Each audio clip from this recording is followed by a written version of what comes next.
अस्सलाम वालेकुम गाइस, की हाल चाल है तुहाडा? ठीक ठाक हो? सेहत भी तो ठीक है। तो अज मैं एक छोटा जिहा व्लॉग बना रहा ठीक है। देख रहे हो पिछा कनक वड्डी पई है, असीं वढ़दे पे सुबह दे। तो माजर चाहना मैं हुण 20-25 दिन अगर टाइम मिला तो मैं वीडियो देवांगा, जे ना मिला तो मैं नहीं देना, क्योंकि साडा पूरे साल का सीजन होंदा है। असें इन्हां दिनां च कनक कट्टनी होंदी है, कट्ट के तो असां जेह्ड़ा पूरे साल का जेह्ड़ा खर्चा बनाना होंदा है।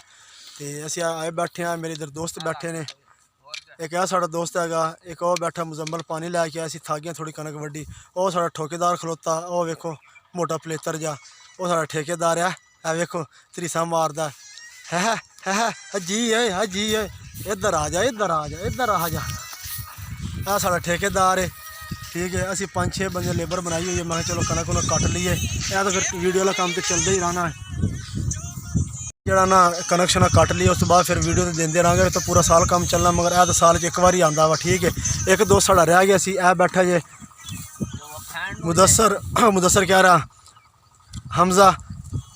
तो असी पानी शानी पी के दोबारा कनक कट्टांगे। वेखो सारी डिगी पई है कनक, डिगी कनक असी कटते पे। अज पहला दिन है साडा भी, मैं चलो थोड़ा रवां भी हो जाएंगे। आस्ते आस्ते जो फिर कनक कटनी शुरू कर देंगे। मैं एक छोटा जिहा व्लॉग बना लीए। तो तुसीं ये ना कहो कि यार पता नहीं माजिद भाई कितने चले गए ने, कोई वीडियो नहीं दे रहे, कोई कुछ नहीं। मैं चलो थोड़ी तलाह वास्ते ये है कि तुहानू मैं वीडियो बना के दे दी है, ठीक है। Hi how are you? ए वेखो ए साडा दोस्त आंदा जी, मैं चेहरा नहीं दिखाना। How are you? I am fan. कैसे हैं? देखियो ए सिकंदर, ये कश्मीर से आए हैं हमारे पास कनक काटने के लिए, ठीक है ना, क्योंकि हम ये सीज़न छोड़ नहीं सकते बिल्कुल भी।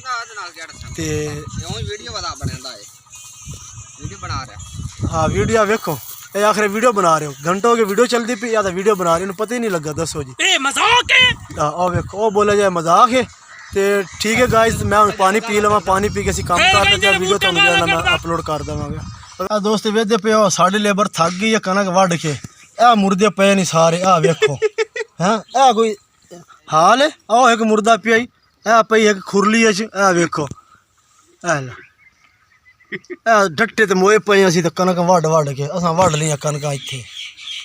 अगर मेरे चैनल तो सब्सक्राइब नहीं किया, सब्सक्राइब कर दें, लाइक करें, शेयर करें। इस नाल इजाज़त चाहते हैं। अल्लाह हाफिज़।